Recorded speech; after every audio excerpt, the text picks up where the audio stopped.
자, 우리 HLB 주주님들 반갑습니다. 김 대표입니다. 자, 오늘은 우리 코스닥 중심으로 해서 조금 약세 흐름이 나타났기 때문에 사실 HLB 입장에서는 그렇게 크게 억울한 하루는 아니긴 했습니다. 자, 근데 계속해서 HLB에 정말 이 간암 신약에 대한 FDA 승인만 놓고서 정말 열심히 기도하고 기다리시는 우리 정말 많은 주주님들, 우리 선생님들, 전 진짜 너무 존경스럽고 대단한 것 같습니다. 이게 주식을 투자할 때 물론 너무 신념과 믿음만으로는 투자하면 안 된다라는 이야기가 있기는 한데요. 근데 그럼에도 솔직히 말씀드리면 내용 자체는 나쁘지가 않다 보니까 그 내용을 열심히 믿고 투자해서 결국에 추후에 FDA 승인이 잘 통과가 된다면 뭐 정말 큰 수익을 낼 수 있는 종목이기도 하니까 그런 게 우리가 보통 뭐라고 합니까? 한방이 있는 기업이다 라고 이야기를 하잖아요. HLB는 실제로 한방이 있는 기업이다. 근데 그 한방이 위로면 너무 땡큐지만 혹시나 잘못된 상황이 생겨서 밑으로 꼬꾸라지게 되면 밑으로 한방에 그냥 작살날 수도 있는 기업이다라는 건 알고 계실 거예요. 그래서 뭐 아니면 도다 뭐 이런 이야기가 있는 것처럼, 그죠? 자, 근데 저는 HLB를 바라보면서 좀 솔직히 말씀드리면 굉장히 답답한 부분이 바로 그거예요. 우리가 현재 진행 상황이 뭐 예를 들어서 CRL을 받았습니다. 타입 A 미팅을 진행했습니다. 비모 실사 통과했습니다. CMC 실사 완료했습니다. 다시 NDA 재신청 넣습니다. 또 2차 CRL을 받았습니다. 이 과정이 있죠. 뭔가 퀘스트를 깨는 듯한 이 과정이 이렇게 나열되어 있는데 그때 지금 현재 위치와 과정이 어디이냐 요거는 이제 대충 알 수 있잖아요. 지금 뭡니까? 2차 CRL 받고 나서 다시 타입 A 미팅을 진행을 했고 이제 NDA 재신청 넣을 거냐 말 거냐 여기 있단 말이에요. 여기 그쵸? A 미팅은 완료했고 그 다음으로 넘어가기 직전 여기인데 이게 사실은 여기서 여기까지는 그냥 쑥 넘어가요, 보통은. 근데 자료 제출을 더 해라, 서류를 좀 더 확인해보자 라고 이야기를 하면서 시간을 또 딜레이를 시키고 있는 거. 그러니까는 참 포기를 못하게끔, 정말 포기를 할래야 포기할 만한 명분도 그렇게 크지 않은데 던지기에도 애매해. 버티자니 또 시간이 너무 늘어져. 기다렸다가 어쨌든 다음 일정이 오기는 왔는데 또 늘어져. 이게 지금 계속 반복되고 있죠. 보세요, 여러분들. 제가 지금 설명드린 것만 몇 개의 구간입니까? 이게 지금 벌써 2년째 이렇게 지속되고 있다라는 거죠. 그래서 좀 답답하긴 답답해요, 사실은. 그래서 시간적으로 너무 늘어지고 있는 거는 팩트입니다. 그래서 그런 부분들은 여러분들 뭐 잘 알고 계실 거라고 생각이 들고요.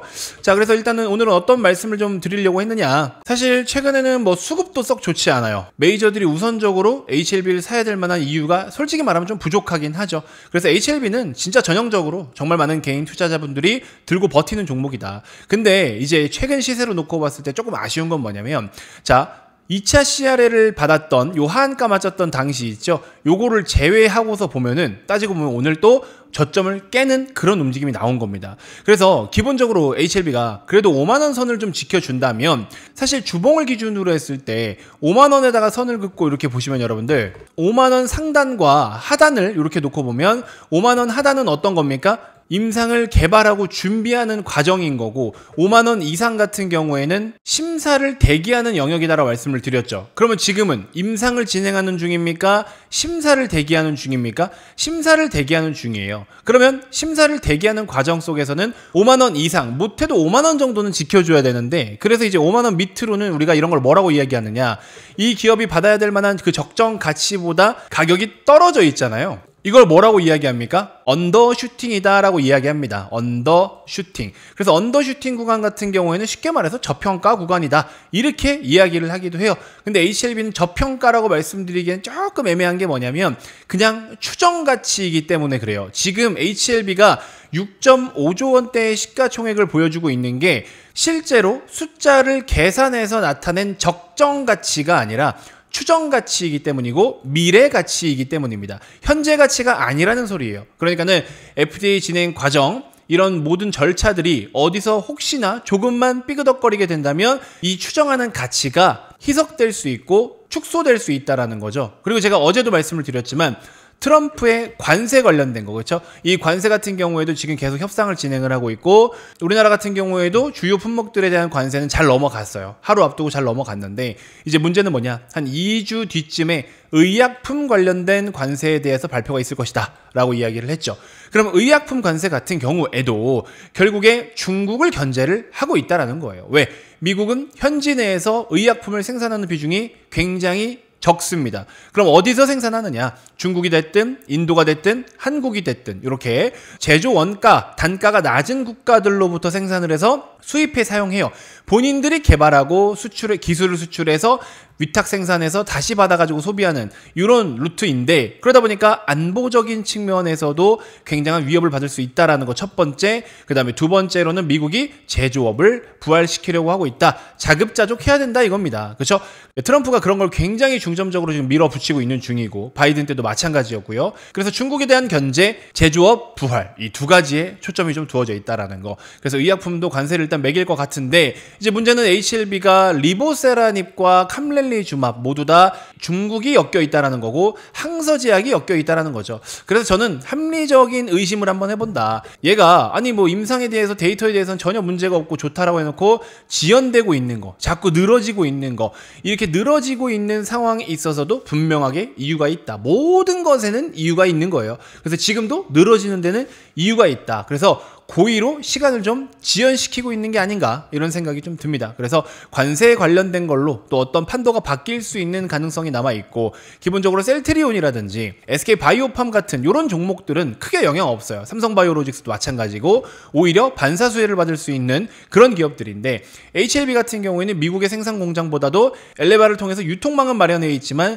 직접적인 생산은 사실 미국에서 거의 하지 않기 때문에 그래서 관세에 대한 영향을 받을 가능성도 일단 높고, 이런 거를 어쨌든 FDA 측에서도 어떤 의도일지는 모르겠지만 트럼프라는 인물 자체를 어느 정도는 견제를 할 수 있을 거다라는 생각이 들고요. 특히 중국 기업이라든지 중국 약품에 있어서는 더더욱이나 그럴 수 있지 않을까 하는 생각이 한편으로는 좀 듭니다. 그래서 이런 부분들은 그냥 저 개인적인 생각인데 나름의 합리적인 의심이다. 이렇게 한번 말씀을 드려봅니다. 자, 어쨌든 중요한 건 이제 또 8월 달로 넘어갑니다. 지금 HLB가 2차 CRL을 받아서 하한가를 한번 두드려 받고 나서 1개월, 2개월, 3개월, 4개월이 지났어요. 벌써 한 개 분기 이상이 지나버렸고, 이대로 시간이 늘어지면 벌써 또 반년이라는 시간이 가깝게 흘러갑니다. 이 반년이라는 시간 동안에 주가가 오히려 가만히 버텨도 손해인데 밑으로 빠져버리는 이런 흐름은 어쩔 수 없어요. 기회비용을 충분히 고려를 해서 여러분들 포트폴리오를 잘 구축을 하셔야 된다는 거 제가 영상마다 강조를 드리고 있죠. 자, 어쨌든 내일부터 이제 본격적으로 시작이 될 텐데, 여러분들 꼭 100억 프로젝트 오지 않으시더라도 제가 영상에서 좋은 추천주도 이제 앞으로 더 많이 드릴 거예요. 코덱스 코스닥 레버리지도 다 말씀드렸잖아요. 그렇죠? 실제로 여러분들 수익 낼 수 있게끔 돈 다 영상에서 대놓고 드리기도 했었고, 코덱스 코스닥 레버리지 지금도 여러분들 절대 팔면 안 돼요. 아직 우리나라 시장 제대로 버블의 영역으로 들어가지 않았기 때문에 절대 팔면 안 되고요. 1억 만들기 프로젝트 관심 있으신 분들 내일부터 바로 시작하고 중도 입장도 다 시켜드리니까 걱정하지 마시고요. 꼭 한 번씩 관심 갖고 참여를 좀 해보시길 바라겠습니다. 비용 들어가는 거 없습니다. 유료 리딩방 아니고요. 고정 댓글 링크에서 간단하게 신청 가능하시니까 빠르게 신청을 좀 해보시고, 이렇게 정말 많은 종목들 여러분들 제가 집중적으로 관리를 한번 도와드리면서 수익을 낼 수 있게 서포트를 많이 좀 해드려보도록 하겠습니다. 좀 재밌게 합시다 여러분들, 재밌게. 그리고 지금 마지막으로 한 가지만 더 팁을 드리자면, 오늘 LG 엔솔이 뭐 테슬라 쪽으로 4680 배터리 납기를 못하게 됐다, 불발이다, 이런 단독 기사가 떴는데 아닙니다. 지연은 된 건 맞아요. 그리고 하나 아셔야 되는 게, 최근에 LG 엔솔이 주가 이렇게 많이 올라온 거는요, 기본적으로 전기차 판매량이 증가를 보인 것도 뭐 맞아요, 인정하는데 이것만 가지고 올라온 게 아닙니다. 추가적으로 더 보셔야 되는 거는 중국의 공급 과잉이 해소되기 시작을 했다라는 거예요. 굉장히 많은 제품을 찍어내고 생산을 하면서 문제가 있었던 거, 공급량이 많이 늘어나면서 가격을 떨어뜨렸던 거, 우리가 또 뭐 반덤핑 이런 말도 많이 쓰죠. 그래서 이런 거를 이제 벗어나서 공급을 조절하기 시작을 했다는 건 가격이 오른다라는 거고, 실제로 최근에 탄산 리튬 가격이 상승세를 보이면서 같이 동반 상승을 보인 거고요. 그 다음에 세 번째로는 이제 포트폴리오 다각화죠. ESS라든지 LFP 쪽, 이쪽도 본격적으로 판매가 개시되고 있고, 여기에 테슬라 중심으로 해서 AI 모멘텀까지 같이 붙어주고 있기 때문에 그래서 가는 거예요. 거기다가 마지막으로 또 뭐가 있죠? 피날레로 주식시장의 특성과 수급적인 그런 관점으로 놓고 봤을 때 네 번째, 저 PBR 종목들이 먼저 움직였고 시장의 평균치의 레벨이 높아졌기 때문에 그동안의 고평가라는 기준도 레벨에 맞춰서 고PER 종목들도 함께 뒤따라 올라가고 있다. 그게 뭐죠? 2차 전지와 바이오다. 제가 이 말씀을 드렸죠. 그래서 지금 이런 식으로 움직임이 나타나고 있는 게 매우 정상적인 흐름이고, 아직도 더 올라갈 만한 상승 여력이 많이 남아있기 때문에 내용을 알고 보셔야 된다, 내용을. 그래서 가지고 계신 뭐 지수 ETF라든지 2차 전지 주요 종목들 그대로 여러분들 적극적으로 홀딩하시고요. 2차 전지 아직도 바닥입니다. 그죠? 자, 그래서 LNF, LG화학, 에코프로 형제들 이런 것들 너무 다 좋아요. 그래서 제가 여러분들께 또 뭘 소개해드렸습니까? 코덱스 2차 전지 산업 레버리지를 말씀을 드렸는데 700원대부터 소개해드렸어요. 지금 벌써 50% 이상 수익이 나고 있죠. 별거 아닌 것 같지만, 바닥에서 이거 뭐 아무것도 아닌 것 같지만 고점에서 이만큼 작살났는데, 그쵸? 고점에서 마이너스 94%예요. 근데 지금 바닥에서 79%가 올랐습니다. 엄청난 거죠. 이런 원리를 알고 투자를 하셔야 실제로 뭐 1억이든 10억이든 돈을 번다라는 겁니다. 아시겠죠?